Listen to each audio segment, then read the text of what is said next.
रात्रीला जी दुर्दैवी घटना घडली, माननीय मुख्यमंत्री महोदयाशी चर्चा केल्यानंतर मी लगेच त्या घटनास्थळी गेलो आणि घटनास्थळाची पाहणी केल्यानंतर असं लक्षात आलं की ज्या ठिकाणी ग्राउंड फ्लोअरवर मुली झोपत होत्या त्या ठिकाणी खूप मोठ्या प्रमाणामध्ये लाकडांचा साठा होता आणि त्या खिडकीच्या बाजूला भिंतीच्या जवळ विटा ठेवण्यात आले होते। त्यामुळे तो सर्प त्या जे लाकडांचा साठा जलाऊ लाकडांचा साठा होता तिथून विटांच्या माध्यमातून खिडकीतून आत शिरला आणि जो स्नेक होता त्या स्नेकची देखील मी पाहणी केली। तो इंडियन क्रेट नावाचा स्नेक होता ज्याला मण्यार म्हणतो। तो जेव्हा चावतो तेव्हा फक्त जणू काही मुंगी चावलेली अशा पद्धतीचा फक्त पेन होतो। त्यामुळे जेव्हा सर्पाने त्या पहिल्या मुलीला दंश केलं, नंतर दुसरीला केलं, तिसरीला केलं, चौथीला केलं, पाचवीला केलं, तोपर्यंत कोणाला कळलंच नाही, कारण की जणू काही डास चावलेला अशा पद्धतीचं त्याच्यातून फील होतो। नंतर एक मुलीला तिची वारंवार तिला चावत असल्यामुळे तिची झोप उघडली आणि ती जोराने जेव्हा ओरडली तेव्हा सर्व विद्यार्थी जागे झाले, परंतु 3 मुलींचा त्यात मृत्यू झाला। एक मुलीला काल दीपिका नावाच्या मळावी नावाच्या मुलीला एअरलिफ्ट करून नागपूरला शिफ्ट केलं आणि एक मुलगी सध्या गडचिरोलीला ऍडमिट आहे, तिला शिफ्ट करणं शक्य नाही। ती सध्या स्टेबल आहे, परंतु तिचं ट्रीटमेंटसाठी आपण सर्व पद्धतीचा प्रयत्न करत आहोत। काल पीडित कुटुंबाच्या लोकांशी देखील मी भेट घेतली आणि माझ्यासोबत जिल्हाधिकारी आणि एटीसी आणि सर्व तिथले स्थानिक लोकप्रतिनिधी यांना घेऊन जेव्हा मी त्या आश्रमशाळेची पाहणी केली तेव्हा ही बाब लक्षात आली की अनेक ठिकाणी जे नियमानुसार ज्या गोष्टी द्यायला पाहिजे ते दिले जात नाही, योग्य जेवण दिलं जात नाही, झोपण्याची योग्य व्यवस्था नाही।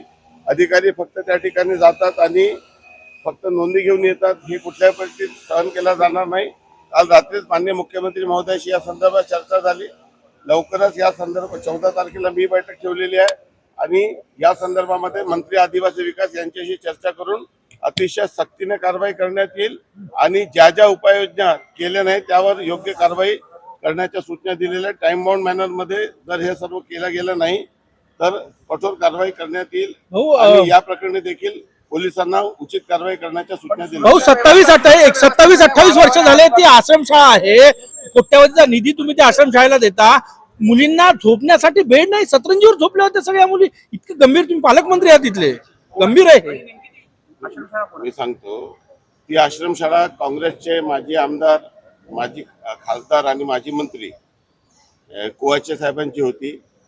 हीच व्यवस्था सुरू आहे की वर्षानं हे फक्त संस्थेच्या लोकांना पोचण्यासाठी जणू काही हा आश्रमशाळा आहे आणि वर्षानुवर्षापासून फक्त अनुदान लाटायचं आणि त्या मुलांना तसंच ठेवायचं हे आता टॉलरेट केलं जाणार नाही।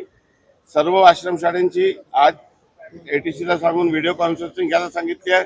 आज नवीन ॲडवायझरी त्यांना सांगितलेली आहे आणि आज खरं म्हणजे हे जे शासनाने राज्य शासन अतिशय महत्त्वाचे निर्णय घेत आहे, हे सर्व भरतीमधले घोटाळे आपण बंद करत आहोत। पवित्र पोर्टल मार्फत खाजगी आश्रमशाळेची देखील भरती आपण पवित्र पोर्टलमधून करत आहोत।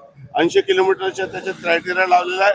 त्याशिवाय नवीन पूर्णपणे या संदर्भामध्ये एक ॲडवायझरी आणि कार्यपद्धती आता आम्ही तयार करत आहोत। 14ला ते आम्ही जाहीर करू आणि ज्या त्याची सक्तीने अंमलबजावणी होईल याच्यासाठी जबाबदारी निश्चित। हो, त्या संस्था चालकावर कारवाई होईल का? इतका निधी मिळून त्यांनी बेडची व्यवस्था केलेली नाही आणि महाराष्ट्रात इतरही आश्रमशाळांमध्ये व्यवस्था असेल तर ती तात्काळ बदलली जाईल का? खाली झोपतात मुली, जे मंत्र्यांच्या किंवा मोठ्या आमदार नेत्यांच्या आमदारांच्या आश्रमशाळा आहेत त्याच्यावरती काय? कोणाची आश्रमशाळा असो, कुठल्याही पक्षाच्या वंशीची असो, मी त्या सर्व विद्यार्थ्यांशी चर्चा केली। त्यांनी अनेक वेदना आणि व्यथा मला सांगितल्या, त्या सर्व मनाला फार वेदना देणाऱ्या होत्या। आता नेमकं ते विद्यार्थ्यांना मिळणारं अनुदान किती त्यांच्यावर खर्च होतो, किती संस्था चालक लागतात, त्यासोबतच ओव्हरऑलच या घटनेमुळे जेव्हा तिथली परिस्थिती पाहिली तेव्हा असं लक्षात आलं की ते गादी होत्या त्यांच्याकडे, पण ते पाऊस आल्यामुळे त्या विद्यार्थ्यांनी ते गादी येऊन त्या ठिकाणी मूळ प्रश्न आला की ग्राउंड फ्लोअरवर वन क्षेत्रामध्ये अशा पद्धतीने मुलांना ठेवता येत नाही। खिडक्यामध्ये कुठलीही जाडी लावण्यात आलेली नाही, उलट खिडकीच्या बाजूला लाकूड संचय करण्यात आला। खूप मोठ्या किमान 4-5 ट्रक लाकूड त्या ठिकाणी होतं। भिंतीला लागून विटा ठेवण्यात आला, हा निग्लिजन्स आहे। अधीक्षक त्या ठिकाणी नव्हती, मुख्याध्यापक गायब होते, विद्यार्थ्यांची संख्या देखील नव्हती। हे सर्व अशाच पद्धतीचा जो गलथान कारभार आहे याला कुठल्याही परिस्थितीत नियंत्रणात आणला जाईल. अतिशय सक्तीने गांभीर्याने घेऊन या सर्व गोष्टी दुरुस्त तो करण्यात संस्था चालकावर कारवाई होणार का? तो कुठल्याही पक्षात असो. चालकावरही कारवाई होईल आणि जे संबंधित मुख्याध्यापक आणि अधीक्षक जे गरजेवर होते त्यांच्यावरही कारवाई होईल.